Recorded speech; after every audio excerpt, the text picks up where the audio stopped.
Dans tous les salons politiques actuellement en République démocratique du Congo, deux concepts sont plus que dominants sur toutes les bouches. On parle révision, on parle changement. De quoi? De la loi mère, de la constitution de la République démocratique du Congo. Ceci nous oblige, nous, d'approcher les citoyens congolais pour écouter leurs vue contagieuse. Mesdames, Messieurs, bienvenue à votre émission Le Point du Citoyen, qui reçoit pour vous Maître Arnold Bombolo, acteur politique, analyste des politiques publiques. Il est initiateur de mouvements sociopolitiques alternatifs 2028. Et oui, nous avons besoin des réponses par rapport à son appréciation du changement de la Constitution ou de la révision de celle-ci. Maître Arnold Bombolo, bonjour et bienvenue parmi nous. Bonjour, messieurs les journalistes, et heureux d'être invité sur votre plateau pour que je vienne discuter avec les Congolais qui vont nous suivre au travers de votre micro. Nous parlons Constitution de la République démocratique du Congo. Première question, quelle est l'importance que vous donnez à la Constitution? Quelle est la signification en tant que juriste de surcroît avocat vous donnez à la loi mère de tous les pays du monde et particulièrement de notre pays, la RDC? En tout cas, sur cette question, monsieur le journaliste, je suis très heureux parce que je vais répondre à la question d'abord en tant que juriste, en tant qu'avocat, et pour que les Congolais comprennent ce qu'on entend par la Constitution. La Constitution, elle est définie comme étant une loi fondamentale qui fixe l'organisation du pouvoir public ainsi que les droits et devoirs des citoyens. C'est ça, d'une manière simpliste, que les publicistes ont défini la Constitution. Alors, étant une loi mère, une loi fondamentale qui définit l'organisation des pouvoirs, vous allez voir que dans la Constitution, le pouvoir est organisé. Vous allez voir, il y a un pouvoir public qui a commencé d'abord par les trois pouvoirs classiques tels que définis par Montesquieu.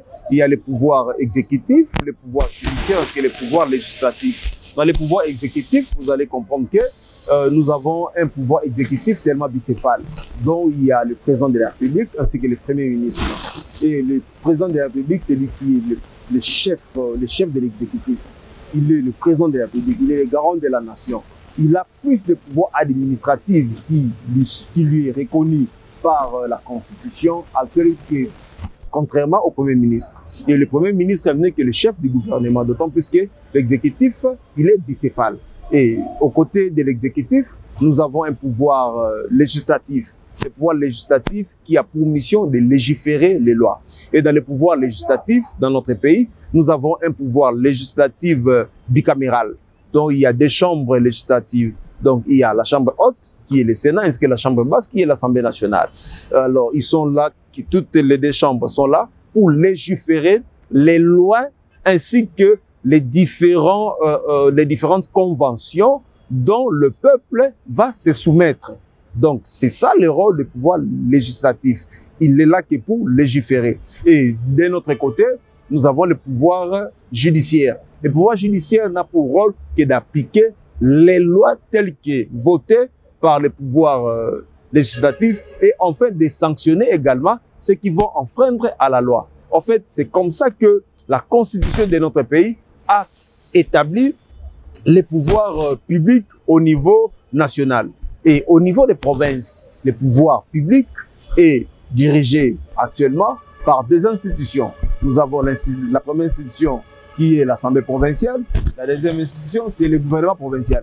Et donc, c'est dans toutes les provinces que les législateurs de 2006 avaient instauré le système du régionalisme constitutionnel pour pouvoir au pays d'être géré au niveau de la base, afin de décoller, afin de booster plutôt les développements au niveau de la base. Parce que le pouvoir central, lors de la Deuxième République, les pouvoirs étaient concentrés à un seul centre d'impulsion. Mais actuellement, nous avons plusieurs centres d'impulsion du pouvoir public, afin que le peuple congolais sente réellement qu'il est dirigé par les autorités. Donc, c'est une façon de rapprocher les dirigés vers, disons, les dirigeants vers les dirigés. Donc, c'est ça, en fait, la constitution actuelle telle qu'elle a organisé plutôt les pouvoirs publics. Bien. À suivre vos explications, nous réalisons que la Constitution n'est pas n'importe quel document. Je respecte même ceux qui disent que ça constitue la Bible des Congolais ou de tout peuple, parce que ça régit leur vie au quotidien. Il est dit, malheureusement, que la Constitution de la RDC est l'œuvre des belligérants. Comment vous comprenez cette thèse? Est-ce que vous lui donnez du crédit ou vous avez un autre avis? Non, j'ai un avis contraire. Premièrement, lorsque le chef de l'État, parce que c'est lui qui est le premier citoyen de tous les Congolais, lorsqu'il avait parlé, lorsqu'il a dit que la Constitution actuelle est l'œuvre de la belligérance, je me suis rendu compte que le chef de l'État n'avait pas eu le temps de maîtriser l'histoire politique de notre pays. La Constitution actuelle n'est pas l'œuvre de la belligérance ou l'œuvre des belligérants, non. Le chef de l'État doit comprendre que les résolutions qui ont été prises en Seine-City n'est pas égale à la Constitution. Ce sont les résolutions qui ont été prises en Seine-City qui n'est pas notre sol. Mais l'actuelle Constitution, d'abord son projet a été élaboré ici à Kisangani. Kisangani n'est pas l'étranger. C'est disons, c'est l'un des chefs-lieux d'une province dans notre pays. Donc, on parle d'abord des belligérants, c'est-à-dire les chefs de guerre, les anciens rebelles réunis pour décider de ce que sera la Bible. C'est ce que j'ai voulu, c'est là où j'ai voulu arriver. C'est-à-dire quoi? Le projet de la Constitution a été élaboré ici au Congo à Kisangani. Et parmi ceux qui ont élaboré le projet de cette Constitution, il n'y avait aucun belligérant. Le chef de l'État doit quand même lire, doit quand même avoir la maîtrise des acteurs politiques ayant élaboré le projet de la Constitution. Les tout premiers acteurs politiques ayant élaboré la Constitution, qui est avec le chef de l'État, c'est son conseil spécial en matière de sécurité, professeur Jean-Louis Sambo, à l'époque chef des travaux à l'université de Kinshasa. Il a participé au projet de cette Constitution à Kisangani. Professeur Njoli, professeur Bochab, même Bat à l'époque, professeur Bob Kabamba, professeur Bibombe, ils sont nombreux ayant élaboré le projet de cette Constitution.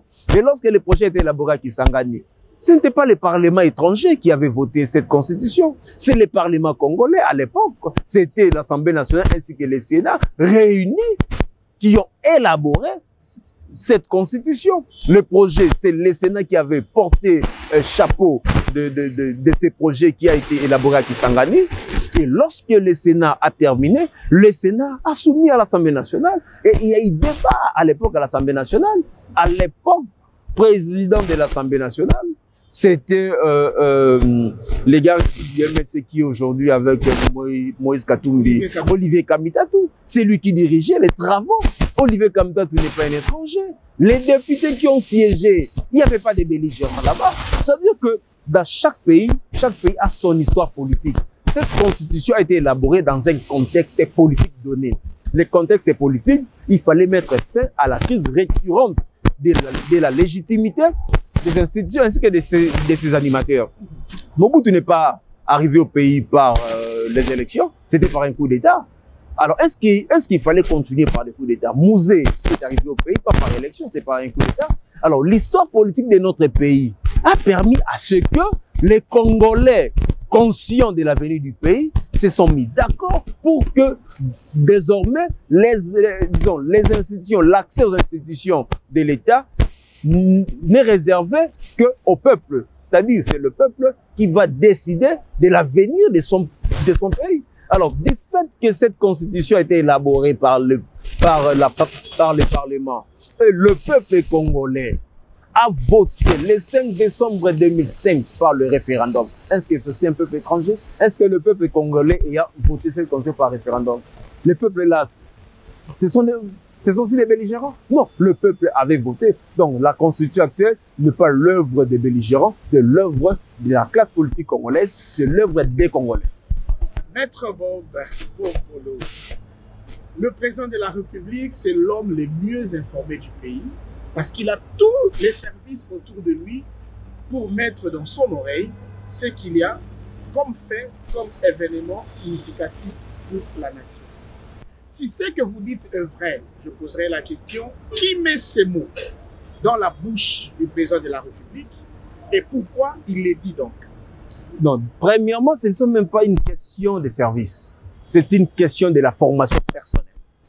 Avant d'arriver au pouvoir, on suppose qu'on a les minimums.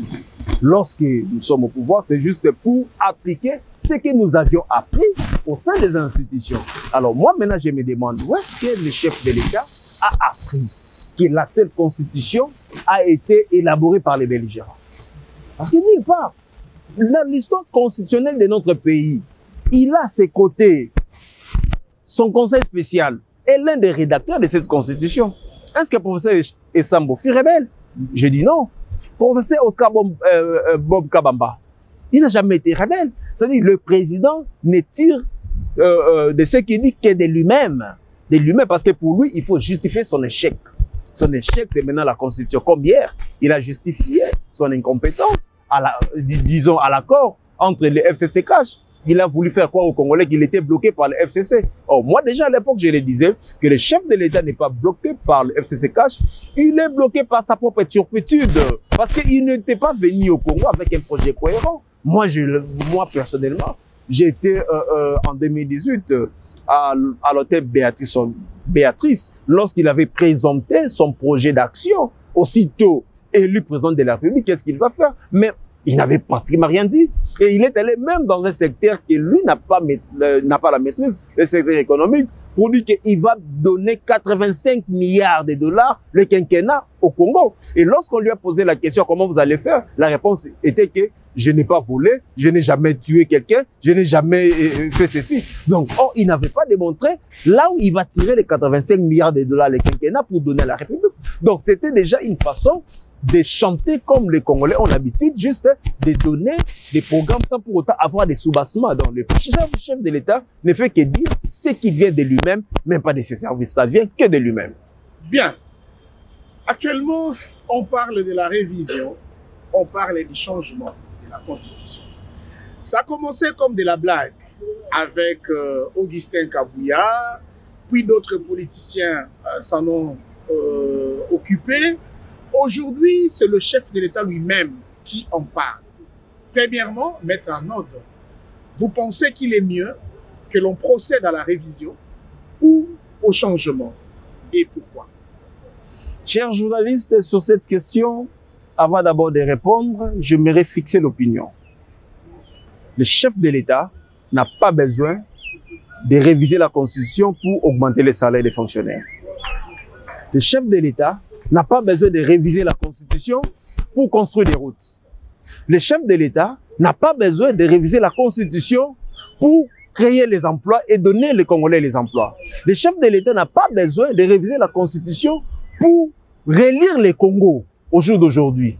Le chef de l'État n'a pas besoin de réviser la Constitution pour donner à manger aux Congolais. Si vous voyez un pouvoir public commence à vouloir changer la Constitution, c'est-à-dire le pouvoir public là a échoué. Et c'est ce que le chef de l'État est en train de faire. Il veut justifier son échec au changement ou à la révision de la Constitution. Premièrement, en ce qui concerne la révision constitutionnelle. La révision de cette Constitution, elle est constitutionnelle.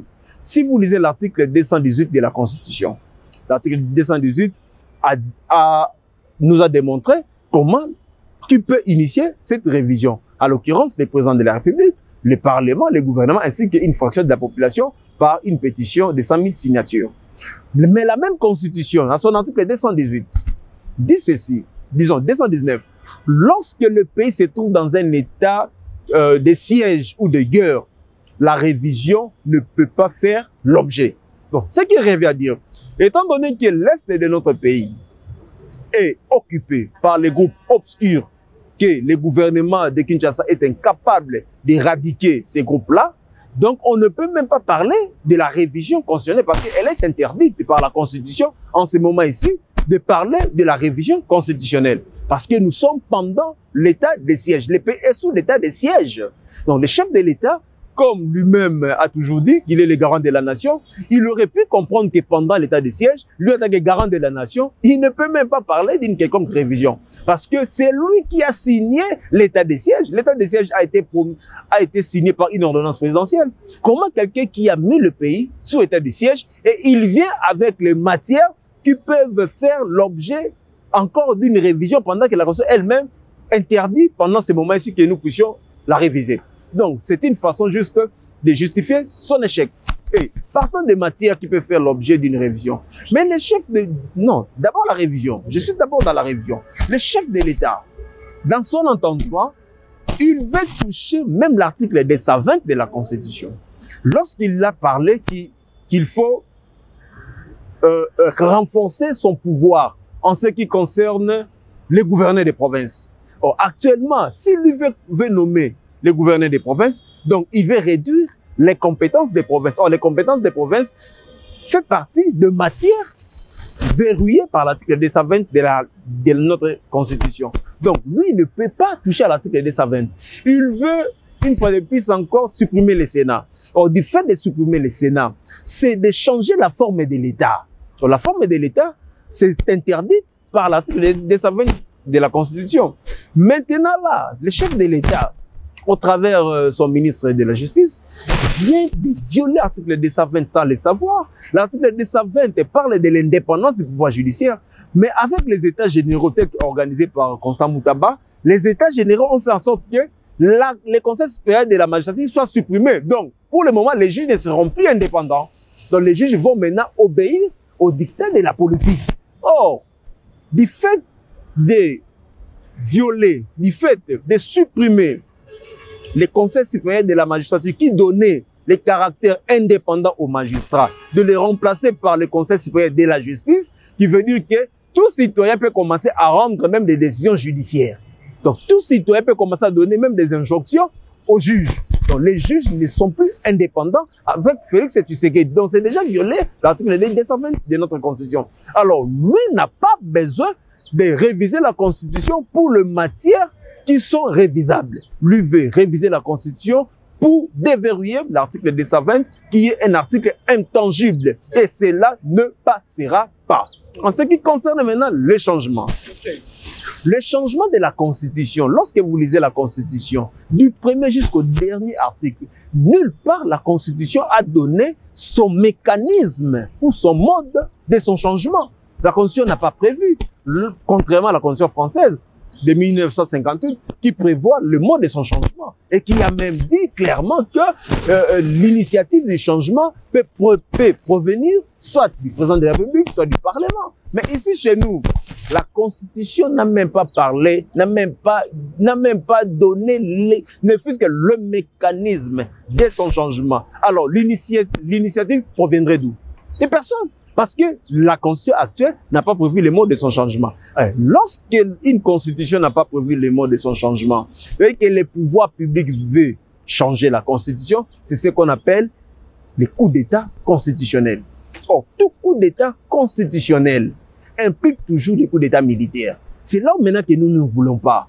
Nous ne voulons pas que ces pays continuent encore à être dirigés par les seigneurs de guerre. C'est ça la raison d'être, c'est ça la ratio legis de la présente Constitution. Parce qu'il fallait mettre fin à la gestion des coups d'État. Oh, le président Félix Tshisekedi veut nous ramener maintenant à la gestion du pays par ceux qui vont faire des coups d'État. Alors, nous ne voulons pas. D'autant plus que le changement de la Constitution n'est pas prévu par l'actuelle Constitution. La révision constitutionnelle, elle n'est pas opportune pour le moment. Donc, je ne vois même pas pourquoi discuter là-dessus. Mais si le chef de l'État, parce qu'il s'est dit qu'il est le garant de la nation, le garant de la nation n'est pas une fonction politique. C'est une fonction administrative reconnue au président de la République. Le garant de la nation veut tout simplement dire les répondants de l'État.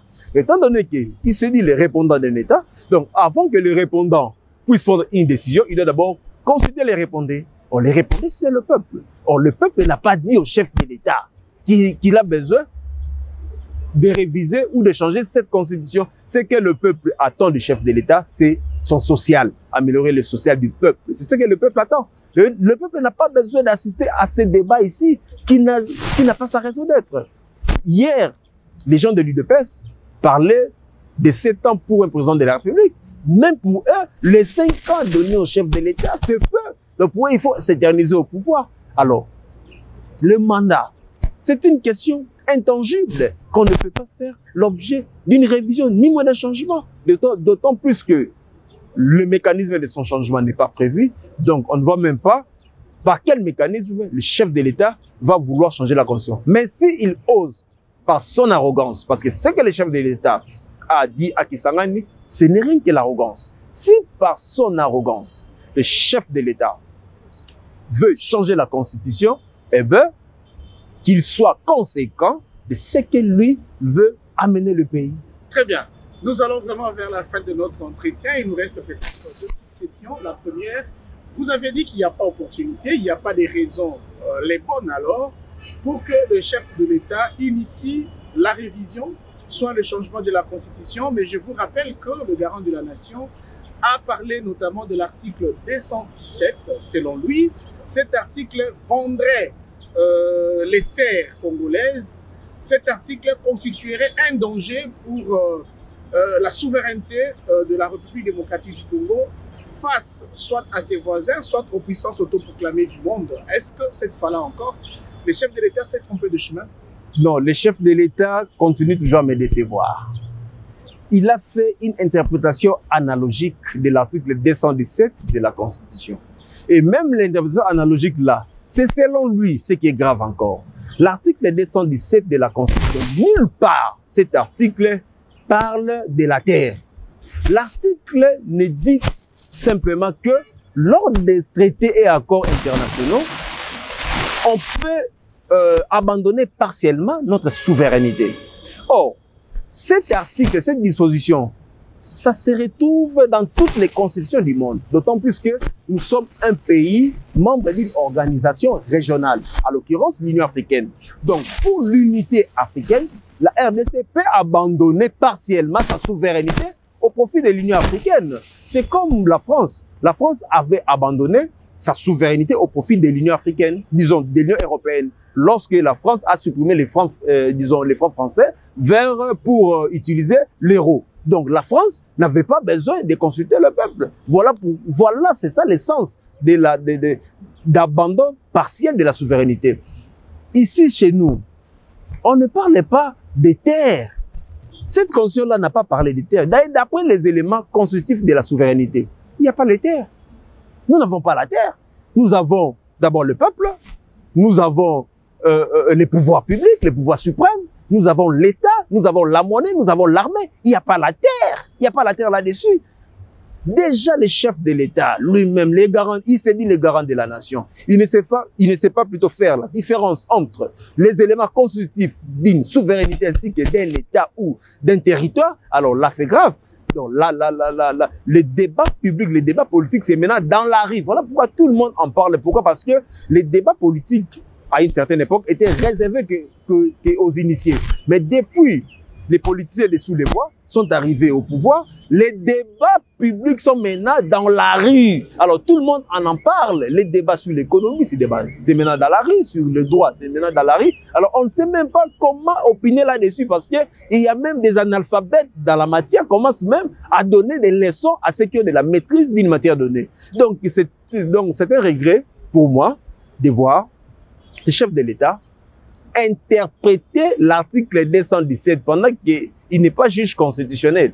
Ce qu'il aurait pu faire, c'est d'initier une interprétation de l'article 217 pour avoir la meilleure compréhension. L'article 217 de la Constitution ne dit pas qu'il faut vendre la terre. Non, aux étrangers. Là, c'est faux. Mais là où le chef de l'État pouvait lire, c'est l'article 214 de la Constitution de notre pays.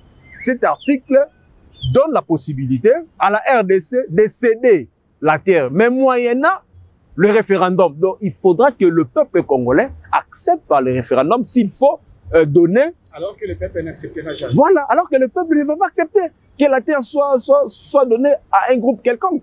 Et donc, le chef de l'État doit lire les textes de notre pays. Voilà pourquoi il a des prérogatives énormes partant de cette constitution, que lui-même n'arrive pas à les reconnaître. Pourquoi? Parce qu'il n'a pas le temps de lire. C'est de même avec, la première ministre, Judith Suminwa. Au lieu de lire la Constitution, elle passe tout son temps à faire autre chose. Voilà pourquoi elle est allée même parler de l'article 89.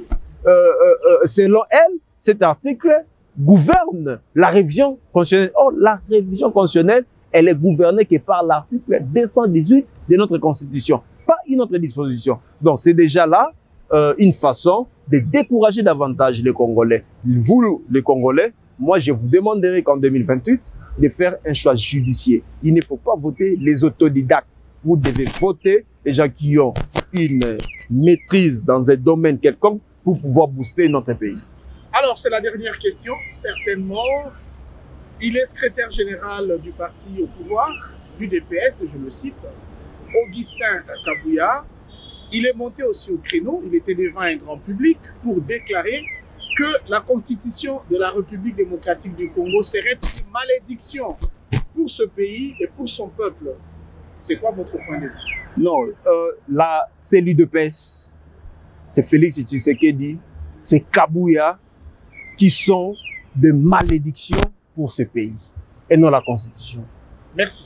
La Constitution, c'est une bénédiction pour le pays. D'ailleurs, si la Constitution était une malédiction, mais Kabouya n'allait pas aujourd'hui avoir cette vie qu'il mène aujourd'hui.